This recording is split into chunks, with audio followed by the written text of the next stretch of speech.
ठाकरे बंधूंचा आज मुंबईत वरळी डोम मध्ये विजयी मेळावा होणार आहे। विजयी मेळाव्यानिमित्तानं ठाकरे बंधू आज एकाच मंचावर येणार आहेत। ठाकरेंच्या शिवसेनेकडून आणि मनसेकडून मेळाव्याची जय्यत तयारी करण्यात आलेली आहे। जवळपास 2 दशकांनंतर ठाकरे बंधू एकत्र दिसणार आहेत। ठाकरे बंधू एकाच मंचावर येणार असल्यानं कार्यकर्त्यांमध्ये चांगलाच उत्साह आहे।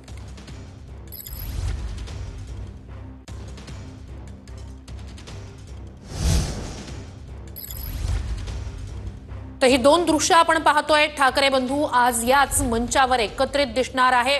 मुद्दा हा मराठीचा आहे, मराठी अजेंडा आहे, तिथे राजकीय झेंडा नसेल असं या दोन्ही बंधूंकडून स्पष्ट करण्यात आलेलं आहे। विजयी मेळाव्यानिमित्तानं जवळपास 20 वर्षांनंतर हे ठाकरे बंधू एकाच मंचावर दिसतील। वरळी डोम मध्ये मेळाव्याची दुसरीकडे जय्यत तयारी करण्यात आलेली आहे, त्याची ही दृश्य आपण पाहतोय।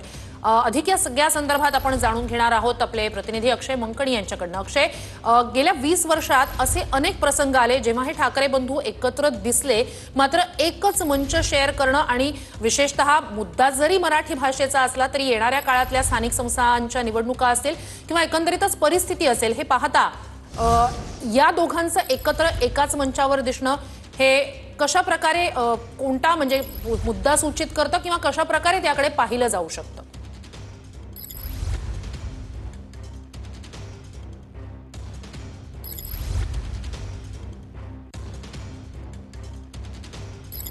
विजयी सभेसाठी एकत्रित येणारे 20 वर्षांनंतर तब्बल 2 ठाकरे बंधू जे आहेत ते एकाच मंचावरती एकाच व्यासपीठावरती भाषण करताना आपल्याला पाहायला मिळणार आहे। त्यामुळे मराठी जनतेची उत्सुकता जी आहे ती मोठ्या प्रमाणात वाढलेली आहे। हिंदी सक्तीकरणाच्या विरोधातली भूमिका जी आहे ती या दोन्ही ठाकरे बंधूंनी घेतल्यानंतर सरकारला शासन निर्णय जो आहे तो रद्द करावा लागलेला होता आणि त्यानंतर जो मोर्चा होता तो मोर्चा रद्द करून आता दोन्ही ठाकरे बंधूंनी मराठीच्या मुद्द्यावरतून विजयी मेळावा घेण्याचं ठरवलेलं आहे आणि या संपूर्ण या विजयी मेळाव्याची तयारी जी आहे ती अंतिम टप्प्यावरती आलेली असल्याचं पाहायला मिळतं। परंतु या सगळ्याचे परिणाम जे आहेत ते स्थानिक स्वराज्य संस्थांच्या निवडणुकीच्या दृष्टीने देखील तेवढेच महत्त्वाचे आहे, कारण की 20 वर्षांपासून दुरावलेले दोन्ही ठाकरे बंधू राजकीय दृष्ट्या ह्या मराठीच्या मुद्द्यावरतून एकत्रित येणार का हे देखील पाहणं तितकंच महत्त्वाचं ठरणार आहे। कारण की राज्याची सध्याची राजकीय परिस्थिती आपण पाहिली तर राज्यामध्ये भाजप हा सगळ्यात मोठा पक्ष